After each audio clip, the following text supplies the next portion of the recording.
Lockdown के तीसरे चरण में केंद्र की तरफ से रियायत मिलने के बाद देश के कई इलाकों में फैक्ट्रियों में काम शुरू हो गया। इसी कड़ी में दिल्ली के पास गाजियाबाद में भी चिप्स बनाने वाली एक फैक्ट्री खुल गई।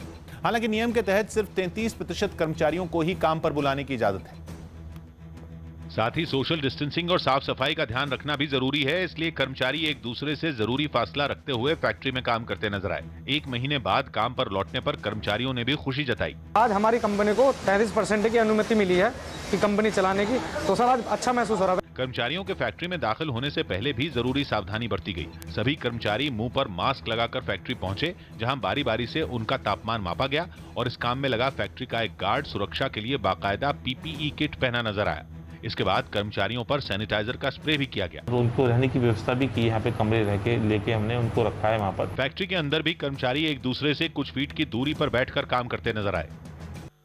राजस्थान के जोधपुर में तंबाकू नहीं देने पर एक लड़के को दांतों से काटने का हैरान करने वाला मामला सामने आया। इस मामले में पुलिस ने 2 लोगों को हिरासत में ले लिया और इसके बाद उन पर कार्रवाई भी की गई। पुलिस ने दावा किया कि आरोपियों ने खुद ये बात मानी है कि उन्होंने तंबाकू नहीं देने पर एक लड़के को दांत से काट दिया।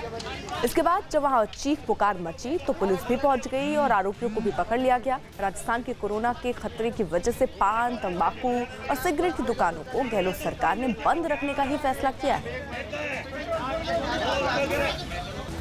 फिलीपींस की राजधानी मनीला में फिल्म स्टार वॉर्स की वेशभूषा में लोगों से लॉकडाउन के पालन की अपील की गई। वहां कोरोना वायरस के अब तक 10,000 मामले सामने आ चुके हैं और 600 से ज्यादा लोगों की मौत हो चुकी है। यही वजह रही कि लोगों से घरों में रहने की अपील करने के लिए प्रशासन ने ये अनोखा तरीका अपनाया। कुछ लोगों को स्टार वॉर्स के किरदारों की तरह तैयार किया गया ताकि वो अलग अलग इलाकों में जाकर लोगों से अपील कर सकें। इसके बाद ये लोग कहीं पैदल तो कहीं नाव पर चढ़कर लोगों को अपना संदेश देते दिखाई दिए। कई जगहों पर तो वो जरूरी सामान पहुंचाते भी नजर आए। भारतीय नौसेना ने विदेशों में फंसे भारतीयों को निकालने के लिए ऑपरेशन समुद्र सेतु की शुरुआत की। इस ऑपरेशन के तहत पहली बार में 1000 लोगों को लाया जाना है। मालदीव से भारतीयों को लाने के लिए नौसेना के जहाज रवाना भी हो गए हैं। वहीं मालदीव में भारतीय मिशन उन भारतीयों की सूची तैयार कर रहा है जो नौसेना के जहाजों से भारत वापस आना चाहते हैं। नौसेना के इन जहाजों पर जांच और दूसरी मेडिकल सुविधाओं के भी इंतजाम किए गए। मालदीव से भारतीयों को लेकर ये जहाज कोच्चि आएंगे। गुजरात के सूरत में स्पेशल ट्रेनों से अपने गांव लौट रहे मजदूरों ने रेल टिकट के किराए से ज्यादा पैसे वसूलने का आरोप लगाया।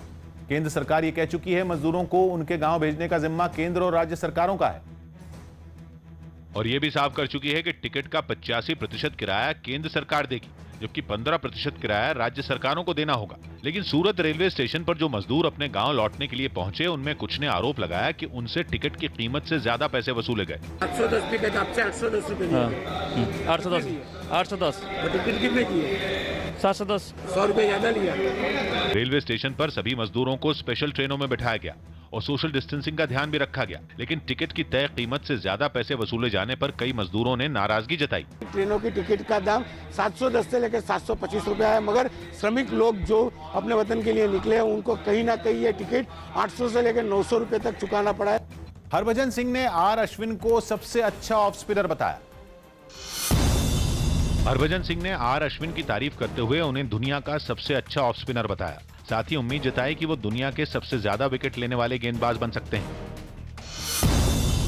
जोधपुर में घूंघट में कुछ महिलाएं भी शराब की दुकान के बाहर लाइन में अपनी बारी का इंतजार करती दिखी। मध्य प्रदेश के बुरहानपुर में एक बार फिर स्वास्थ्य सर्वे करवाने का फैसला लिया गया। कोरोना वायरस के मामलों पर पूरी तरह से रोक लगाने के लिए लोगों से जानकारी नहीं छिपाने की अपील की गई। मेरे कर्मचारी आपके घर तक आएंगे और घर पर आकर आपके परिवार के स्वास्थ्य के बारे में आपसे जानकारी लेंगे। चंडीगढ़ से हिमाचल के नाहन पहुंचे लोगों की प्रशासन ने मेडिकल जांच करवाई।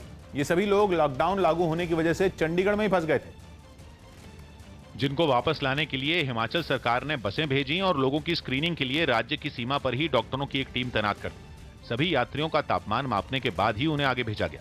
अधिकारियों ने बताया कि लौटने वाले सभी लोगों का कोरोना टेस्ट होगा और जिसकी जांच रिपोर्ट नेगेटिव आएगी उसे ही घर जाने दिया जाएगा। आज शाम को या कल शाम तक सभी की टेस्टिंग होगी। जैसे रिजल्ट्स आएंगे उसके बाद इनको भेजा जाएगा। अपने गांव लौटने वाले लोगों ने भी मदद के लिए सरकार का शुक्रिया अदा किया। सरकार की जो मुहिम है ये काबिल तारीफ है। जो बाहर जो फंसे हैं, चंडीगढ़ में हो गया, दिल्ली में हो गए, काफ़ी लोग घर आ गए हैं।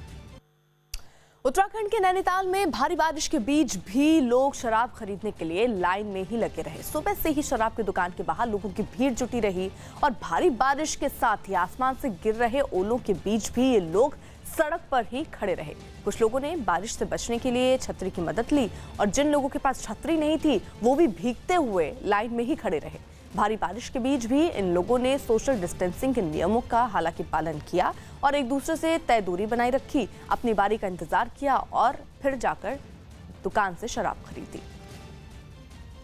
कोरोना वायरस की मार झेल रहे रूस में जर्मनी पर जीत के 75 साल पूरे होने पर जश्न की तैयारी की जा रही है। रूस में करीब 1.5 लाख लोग कोरोना वायरस की चपेट में आ चुके हैं। लेकिन खतरे के बावजूद वहां जर्मनी पर जीत की 75वीं सालगिरह मनाने की तैयारियां जारी हैं। राजधानी मॉस्को में सेना के कई विमान और हेलीकॉप्टर एयर शो का अभ्यास करते नजर आए, जिसके लिए तैयारियां भी शुरू कर दी गई।